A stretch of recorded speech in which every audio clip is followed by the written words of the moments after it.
بسم اللہ الرحمن الرحیم۔ السلام علیکم۔ آپ دیکھ رہے ہیں وقار خان زادہ آفیشیل یوٹیوب چینل۔ امید کرتا ہوں کہ آپ سب لوگ بہت اچھے ہوں گے، بہت انجوائے کر رہے ہوں گے اپنی لائف کو۔ لیکن اگر آپ بھی ہم یوٹیوبرز کی طرح پریشان ہیں تو اتنی بڑی بات نہیں ہے، یہ زندگی کی اپس اینڈ ڈاؤنز ہیں جو آتے رہتے ہیں۔ لیکن کچھ بھی کہنے سے پہلے دیکھتے ہیں کہ اصل ریمارکس کیا دیے گئے by honourable supreme court. Supreme court نے پاکستان میں یوٹیوب بند کرنے کا عندیہ دے دیا۔ سپریم کورٹ نے فرقہ وارانہ جرم میں ملوث شوکت علی کی ضمانت کے کیس میں اس بات کا نوٹس لیا۔ اس کی سماعت کے دوران جسٹس قاضی امین نے کہا کہ ہمیں آزادی اظہار رائے سے کوئی مسئلہ نہیں ہے۔ ہم عوام کے پیسے سے تنخواہ لیتے ہیں اور ہماری کارکردگی اور فیصلوں پر عوام کو بات کرنے کا پورا حق حاصل ہے، لیکن نجی زندگی کا حق بھی ہمیں آئین ہی دیتا ہے۔ پی ٹی اے نے دیکھا کہ یوٹیوب اور سوشل میڈیا پہ ہمارے ساتھ کیا ہو رہا ہے۔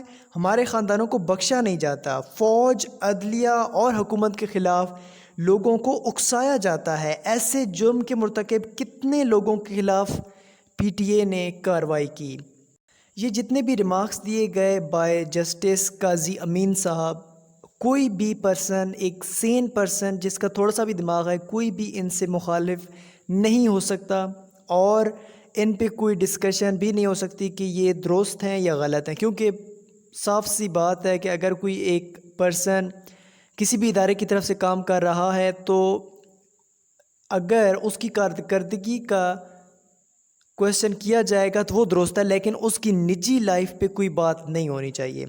لیکن پی ٹی اے کا یہاں پہ کردار بہت اہم ہے۔ جس طرح سے رجسٹریشن کی بات کی گئی، جب موبائل کی رجسٹریشن کا عمل آیا، IMEI کا جب ایک نیا عمل شروع کیا گیا پاکستان میں، اسی طرح سے تمام لاز کا بھی تشہیر ہونی چاہیے، تمام لاز کے بارے میں لوگوں کو بتانا چاہیے، ٹی وی پہ، مختلف شوز میں، کسی بھی طرح سے عوام تک ان لاز کے حوالے سے اویئرنیس پہنچانی چاہیے کہ اگر آپ اس طرح سے کریں گے تو یہ قانون کے خلاف ہوگا۔ اگر اس کے بعد بھی کوئی اس طرح کا مواد ڈالا جاتا ہے یوٹیوب پہ یا کسی بھی سوشل سائٹ پہ، تو پھر کوئی کسی کے پاس یہ آرگومنٹ نہیں رہے گا کہ مجھے معلوم نہیں تھا، مجھے اس لا کے بارے میں پتہ نہیں تھا۔ اب بات کرتے ہیں کہ اگر یوٹیوب پاکستان میں بین ہو گیا تو پھر کیا ہوگا؟ ہوگا صرف یہ کہ لاکھوں یوٹیوبرز بے روزگار ہو جائیں گے، کوئی انہیں انکم نہیں دی جائے گی بائی یوٹیوب۔ اور ایک رپورٹ کے مطابق جو کہ 6 سپتمبر 2009 میں یہ شائع کی گئی تھی، اس میں یہ کہا گیا تھا کہ پاکستان میں سکسیسفل یوٹیوبرز کو تقریباً $2500 پر منتھ مل رہے ہیں۔ ایک یوٹیوبر کو جو سکسیسفل ہے، جس کے ملینز ویوز آتے ہیں، جو کہ پاکستان میں اس ٹائم پہ تقریباً 4 لاکھ بنتے تھے، 4 لاکھ پر منتھ۔ پھر دیکھ لیں کہ مختلف یوٹیوبرز کو کتنا پیسہ ملتا ہوگا کہ جس کے جتنے زیادہ ویوز آئیں گے اس کو اتنے زیادہ پیسے ملیں گے، اور یہ تمام کے تمام پیسے پاکستان میں آئیں گے، باہر سے آئیں گے۔ لاکھوں یوٹیوبرز کا سن کے آپ حیران نہ ہوں، یہاں ڈیری فارم سے لے کر فارم ہاؤس تک، موٹر مکینک سے لے کر گاڑیوں کے شو روم تک، رپورٹر سے لے کر اینکر تک، نرس سے لے کر ڈاکٹر تک، اسٹوڈنٹ سے لے کر ٹیچر تک، ہر کوئی یوٹیوبر ہے۔ ہر کسی نے اپنا اکاؤنٹ بنایا ہوا ہے اور کنٹینٹ اس میں ڈال دیتا ہے۔ یہاں لوگوں کی زندگیوں کا سوال ہے جناب۔ یہاں ایسے لوگ بھی کام کر رہے ہیں جو کہ یہیں سے مشہور ہوئی ہیں، جو پہلے نشے کی لت میں مبتلا تھے۔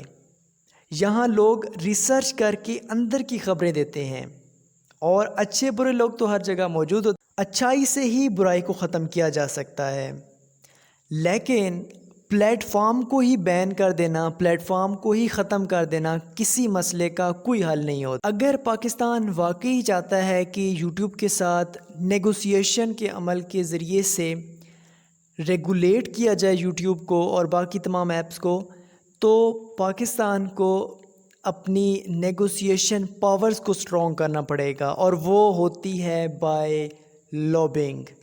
کس طرح سے لابی بنا کے عمل کیا جاتا ہے، یہ تمام کا تمام جس طرح سے انڈیا نے ٹویٹر میں اور یوٹیوب پہ مختلف کشمیر کے حوالے سے سانگز کو اور اس طرح سے اکاؤنٹس کو بند کروایا، تو پاکستان کو بھی اب اس عمل کو اپنانا چاہیے کہ لابی کے ذریعے اپنا کام نکالے، اور اگر ریگولیٹ کرنا ہے یوٹیوب کو، اگر یوٹیوب کو کنٹرول کرنا ہے کسی بھی طریقے سے، تو پھر لابی کے ذریعے سے ہی یہ ہو سکتا ہے، اور لابی کے ذریعے سے نیگوسیشن پاورز کو سٹرونگ کیا جا سکتا ہے۔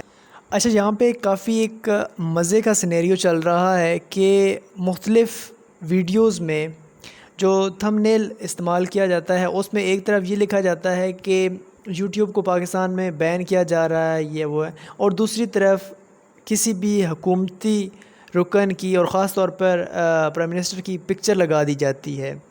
تو جتنے بھی دیکھنے والے ہیں ان کو یہ معلوم ہونا چاہیے کہ پاکستان میں 3 انسٹیٹیوشن ہیں اور وہ الگ الگ کام کر رہے ہیں۔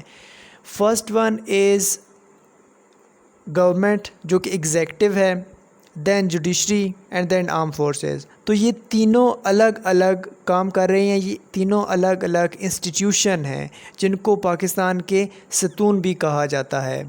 یہ بھی کوئی ڈیسیجن نہیں کیا گیا بائی آنریبل سپریم کورٹ، بلکہ یہ ایک ریمارکس دیے گئے ہیں اور اندیا دیا گیا ہے کہ یوٹیوب کو پاکستان میں ریگولیٹ کرنا چاہیے اور ریگولیشن کے لیے لاز بنانے چاہیے، اور اس میں پی ٹی اے کو کام کرنا پڑے گا۔ نیکسٹ ویڈیو تک اللہ نگہبان۔